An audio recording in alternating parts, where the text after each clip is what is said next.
Bonjour à tous. Imaginez jouer dans un endroit oublié de la mort elle-même. Imaginez jouer dans un endroit dans lequel il est impossible de mourir. Aujourd'hui, je vous parle d'un entrefilet qui vient de ce livre, La Élite, qui est un bouquin absolument génial dans lequel il n'y a pas un mot qui sert à rien, il n'y a pas une page qui vous offre pas 1500 accroches de scénarios et de campagnes. Ce bouquin est fantastique. Et page 280, j'ai trouvé quelque chose qui fait à peine 5 lignes. Il y est question du vieil homme de l'impasse Mathurine. Ce vieil homme est à sa fenêtre depuis un siècle. Les gens le voient passer au fond du sinistre quartier du Châtiment, qui est un quartier sombre, tortueux. On s'y perd très facilement, les rues se réorganisent selon leurs propres plans et leurs propres volontés. Et donc au fond de cette impasse se trouve ce vieil homme. Et on dit que là où habite ce vieil homme, c'est un endroit qui a été oublié de la mort elle-même. Ça fait 5 lignes, 3 lignes, c'est ridicule dans le bouquin, dans un bouquin de 700 pages. Et moi je trouve que là-dedans il y a quelque chose d'absolument extraordinaire.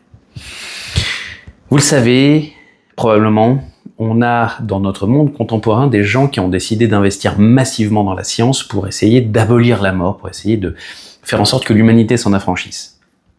Dans l'histoire, il y a énormément de gens, des dirigeants, des mégalomanes, des artistes, des gens qui ont considéré que ils voulaient pas mourir et qu'ils devaient trouver des solutions. On sait que le premier empereur de Chine, par exemple, faisait parcourir son empire par des serviteurs pour essayer de trouver des solutions médicales ou magiques pour ne pas décéder. Ça n'a pas marché, mais en tout cas, c'est une problématique qui est au cœur des préoccupations de l'humanité depuis toujours.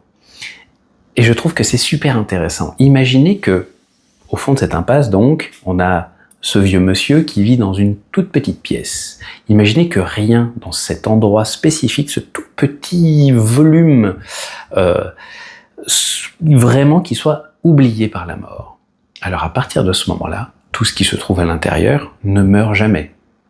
Donc en premier lieu, vous pouvez imaginer pénétrer dans cette pièce et vous retrouver avec une souris coincée dans un piège, mais qui peut pas mourir, ni de vieillesse, ni de faim, ni de soif. Vous pouvez imaginer une atmosphère très particulière, puisque véritablement le temps y est suspendu.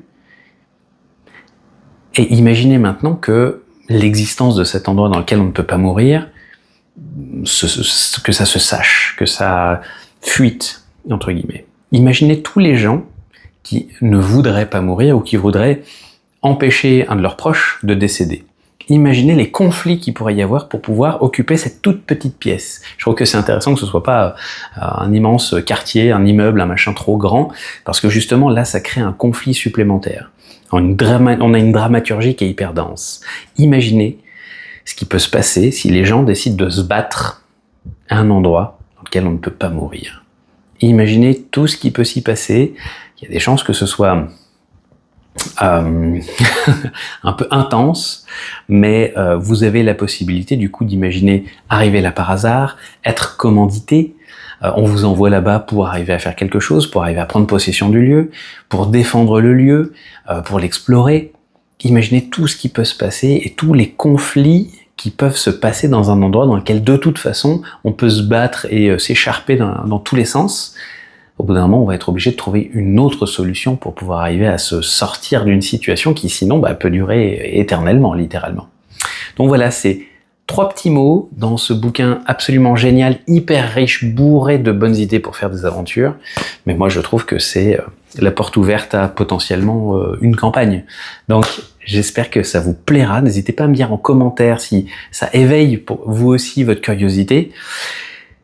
Si ça vous plaît, n'hésitez pas à vous abonner à la chaîne. Et puis, écoutez, moi je vous dis à très bientôt pour la prochaine vidéo.